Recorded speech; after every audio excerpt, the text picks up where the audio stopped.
Tahap perkembangan konstitusi di Indonesia dapat dikelompokkan menjadi beberapa periode.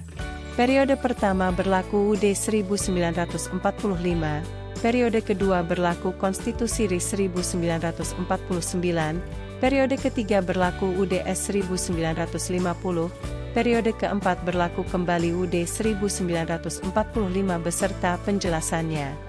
Setelah itu UUD 1945 diubah berturut-turut pada tahun 1999, 2000, 2001, 2002 dengan menggunakan naskah yang berlaku mulai 5 Juli 1959 sebagai standar dalam melakukan perubahan di luar teks yang kemudian dijadikan lampiran yang tak terpisahkan dari naskah UUD 1945. 1.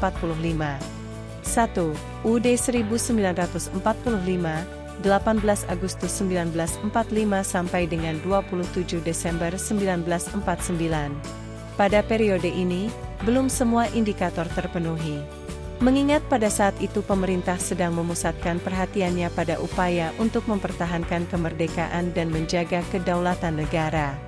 Pelaksanaan demokrasi pada periode ini baru terbatas pada berfungsinya pers yang mendukung revolusi kemerdekaan. Namun perlu diingat, ketika sidang BPUPK kita dapat melihat begitu besar komitmen para pendiri bangsa mewujudkan demokrasi di Indonesia. Hal ini dapat diketahui dari perjuangan Muhammad Yamin dengan usulan asas perikerakyatan dan Insinyur Soekarno dengan usulan mufakat atau demokrasi tentang dasar negara Indonesia merdeka. Mereka memiliki keyakinan yang kuat bahwa demokrasi tidak hanya sebatas komitmen, tetapi harus diwujudkan. Sehari setelah Indonesia merdeka, tepatnya 18 Agustus 1945, Indonesia memberlakukan UUD 1945 yang merupakan konstitusi tertulis pertama, penanda diterapkannya demokrasi konstitusional. Meski demikian, menurut Muhammad Yamin, UUD ini disusun sesuai dengan situasi, kondisi, dan kebutuhan sendiri. Badan Pekerja Komite Nasional Indonesia Pusat, BPKNIP, kemudian mengumumkan terkait belum sempurnanya UUD 1945. Demikian juga Soekarno dalam pidatonya mengatakan sifat sementara UUD 1945 karena didasari kurang lengkap dan kurang sempurnanya UUD yang bersifat sementara.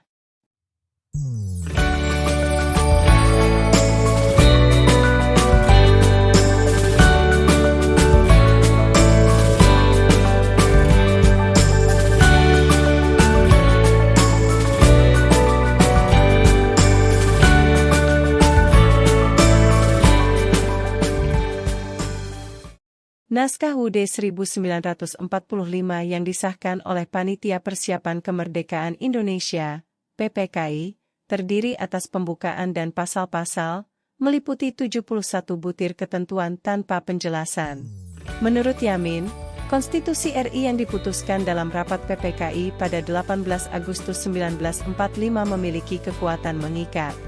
Artinya, Undang-Undang Dasar ini sebagai dasar hukum yang bersifat mengikat, meskipun dikatakan oleh Soekarno masih bersifat sementara mengingat situasi, kondisi, dan kebutuhan yang mendesak saat itu. Konstitusi ini terbagi menjadi 3 bagian. A. Mukadimah konstitusi yang dinamai bagian pembuka. B. Batang tubuh konstitusi yang terdiri atas 15 bab dalam 36 pasal. Dan C. Bagian penutup konstitusi yang terbagi atas bab 16 pasal 37, tentang perubahan Undang-Undang Dasar, aturan peralihan dalam 4 pasal dalam 2 ayat. Pembukaan dan pasal-pasal itu di kemudian hari baru diberi penjelasan oleh Profesor Dr. M.R. Soepomo. Selanjutnya, UUD 1945 tersebut dimuat dalam Berita Republik Indonesia tahun kedua nomor 7, tanggal 15 Februari 1946.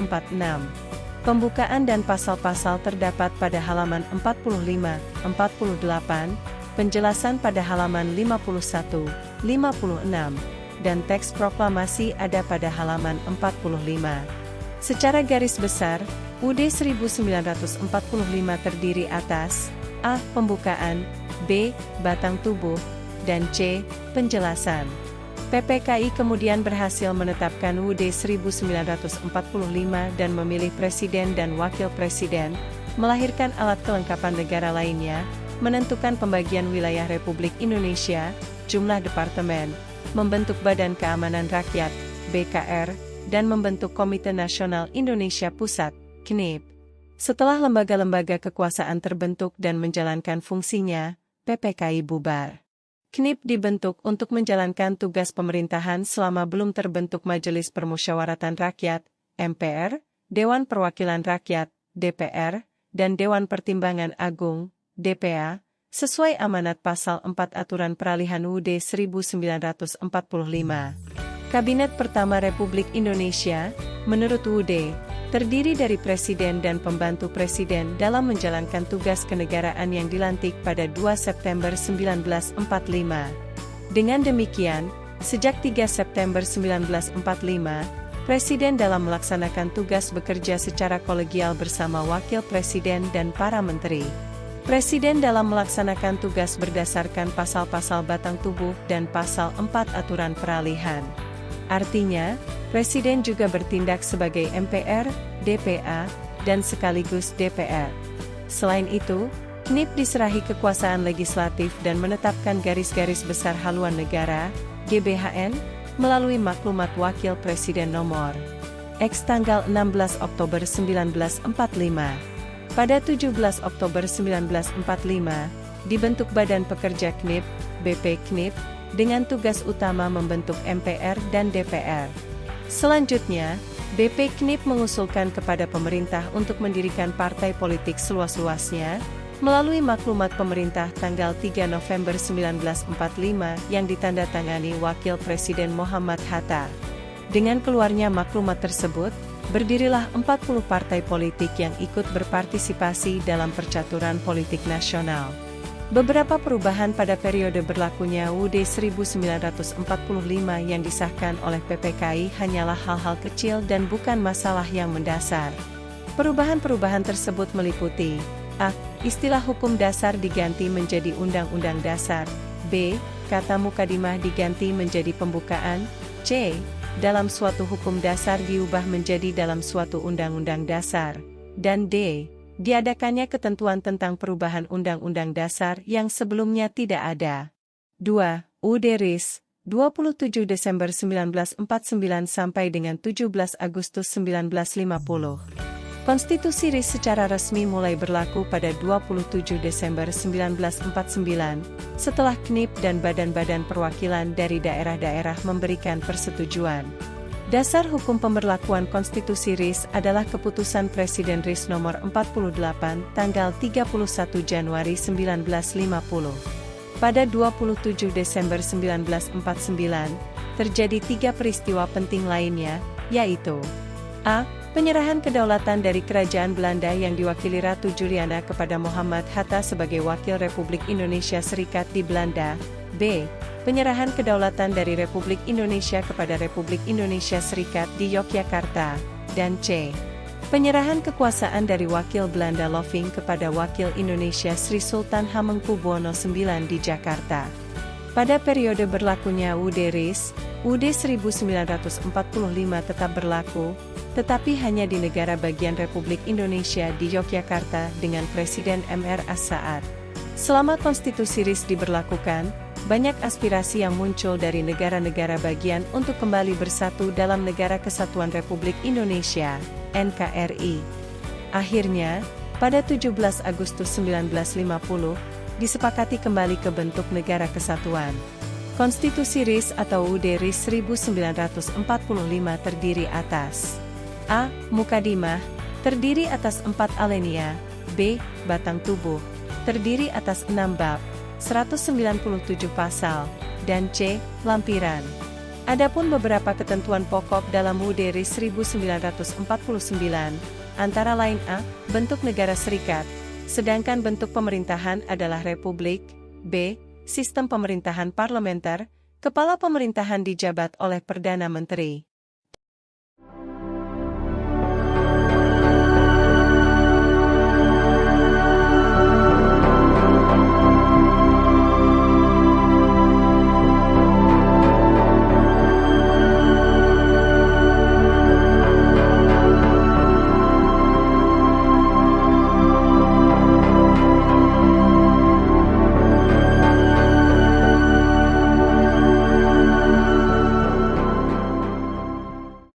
3. Undang-Undang Dasar Sementara atau UDS, 17 Agustus 1950, sampai dengan 5 Juli 1959.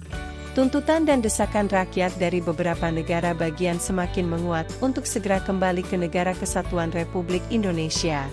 Negara bagian Jawa Timur menjadi negara pertama yang mengusulkan penyerahan tugas-tugas pemerintahannya kepada pemerintah RIS. Pada 15 Januari 1950, Kabinet RIS mengundangkan Undang-Undang Darurat Nomor 10 Tahun 1950 yang mengatur penyerahan tugas-tugas pemerintahan di Jawa Timur kepada komisaris pemerintah. Langkah ini kemudian diikuti negara bagian Pasundan dan negara bagian lainnya pada 10 Februari 1950. Namun perlu diingat, Republik Indonesia Serikat merupakan negara yang disusun berdasarkan konstitusional. Karena itu, untuk mengubahnya juga harus dilakukan secara konstitusional. Perubahan UUD RIS ke Undang-Undang Dasar Sementara, UDS 1950, dituangkan dalam Undang-Undang Federal Nomor 7 Tahun 1950 tentang perubahan Konstitusi Republik Indonesia Serikat menjadi Undang-Undang Dasar Sementara Republik Indonesia. Apakah kalian tahu, mengapa Undang-Undang Dasar ini dinamakan sementara? Karena memang sifatnya hanya sementara, menunggu terpilihnya Dewan Konstituante hasil pemilihan umum yang akan menyusun konstitusi baru. Hal ini tertuang dalam Undang-Undang Nomor 7 Tahun 1950 tentang perubahan Konstitusi Sementara Republik Indonesia Serikat menjadi Undang-Undang Dasar Sementara Republik Indonesia, atau dikenal dengan UDS 1950. Sistematika UDS 1950 terdiri atas A. Mukadimah, terdiri atas 4 alinea dan B. Batang tubuh, terdiri atas 6 bab dan 146 pasal. Sedangkan isi pokok yang diatur dalam UDS 1950, antara lain A. Bentuk negara kesatuan dan bentuk pemerintahan republik, B. Sistem pemerintahan parlementer, dan C. Ada badan konstituante yang akan menyusun undang-undang dasar tetap menggantikan UDS 1950. Pada masa UDS 1950, terjadi gejolak yang menyebabkan kondisi politik tidak stabil. Tercatat pada periode 1950 hingga 1959, terjadi 7 kali pergantian kabinet. Hal ini mengakibatkan ketidakpuasan pemerintah daerah karena pusat sibuk dengan pergantian kabinet dan tidak memperhatikan daerah. Selain itu, konstituante sebagai badan yang diberi tugas untuk menyusun undang-undang permanen ternyata tidak berhasil. Soekarno pun mengeluarkan dekret presiden pada 5 Juli 1959 yang berisikan 3 hal, yakni A. Membubarkan badan konstituante, B. Menetapkan berlakunya kembali UUD 1945 dan tidak berlakunya UDS 1950, dan C. Pembentukan MPRS dan PAS. Sejak dikeluarkannya dekret tersebut, kita menggunakan kembali UUD 1945 yang disahkan oleh PPKI pada 18 Agustus 1945. Periode ini merupakan periode di mana semua indikator demokrasi dapat ditemukan dalam kehidupan politik di Indonesia. A. Lembaga perwakilan rakyat atau parlemen memainkan peranan yang sangat tinggi. Hal ini terlihat dari adanya mosi tidak percaya kepada pemerintah dan kabinet meletakkan jabatannya. B. Indikator akuntabilitas, terlihat pada berfungsinya parlemen dan media massa berfungsi sebagai kontrol sosial. C. Kehidupan kepartaian memperoleh peluang untuk berkembang secara maksimal. Munculnya multipartai dan pemerintah memberikan kebebasan dalam menentukan ketua dan anggota pengurus. D. Terlaksananya pemilu yang demokratis, pemilih dapat menggunakan hak pilih tanpa ada tekanan dari pemerintah. E. Adanya kebebasan berserikat dan berkumpul dibuktikan dengan berdirinya sejumlah partai politik. Kebebasan pers juga dapat dirasakan. F. Daerah-daerah memperoleh hak otonomi yang seluas-luasnya dengan asas desentralisasi dalam mengatur hubungan pusat dan daerah. 4. UUD NRI tahun 1945, 5 Juli 1959 sampai dengan 19 Oktober 1999.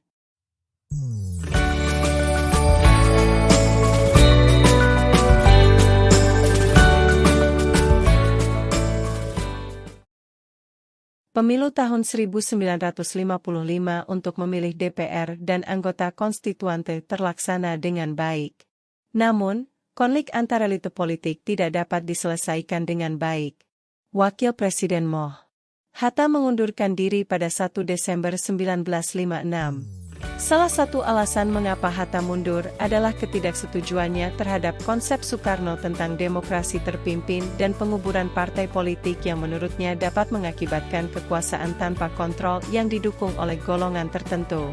Konstituante yang tidak dapat mengambil keputusan mengenai rancangan konstitusi, menambah situasi politik tidak stabil. Oleh karena itu, ada upaya pemerintah untuk kembali ke UUD 1945. Pada 22 April 1959, Presiden memberikan amanat kepada sidang konstituante yang memuat anjuran kepala negara dan pemerintah untuk kembali ke UUD 1945 tanpa melalui amandemen dengan 4 alasan. Pertama, UUD 1945 menjadi jalan keluar. Kedua, makna simbolik UUD 1945 sangat besar, yaitu sebagai UUD yang berakar pada kebudayaan Indonesia dan merupakan perwujudan ideologi Indonesia yang sesungguhnya. Ketiga, struktur organisasi negara yang digariskan UUD 1945 akan memperlancar jalannya pemerintahan yang efektif. Keempat, kembali ke UUD 1945 benar-benar sesuai hukum yang berlaku. Amanat untuk kembali ke UUD 1945 menjadi perdebatan. 3 kali mengadakan pemungutan suara untuk memutuskan kembali ke UUD 1945 mengalami kebuntuan. Pemungutan pertama dilakukan pada 30 Mei 1959 dengan pilihan mendukung kembali UUD 1945 atau menolak yang menghasilkan 269 suara mendukung dan 199 menolak. Hasil tersebut tidak memenuhi syarat karena suara yang dibutuhkan sekurang-kurangnya 2/3 dari 474 anggota yang hadir, yaitu 316 suara. Pemungutan suara kedua dilakukan pada 1 Juni 1959 yang menghasilkan 246 mendukung dan 204 menolak. Suara yang diperlukan adalah 312 suara. Pemungutan suara ketiga dilakukan pada 2 Juni 1959 dengan cara terbuka yang menghasilkan 263 mendukung dan 203 menolak. Akhirnya, pada 5 Juli 1959, Presiden Soekarno mengeluarkan dekret presiden dan diterima oleh DPR hasil pemilu 1955 secara aklamasi pada 22 Juli 1959. Apa pelajaran yang dapat diambil pada periode ini? Perlu kalian ketahui, kontrol pemerintahan itu sangat penting. Tanpa kontrol kekuasaan, dapat mengakibatkan kekuasaan tanpa batas dan sewenang-wenang.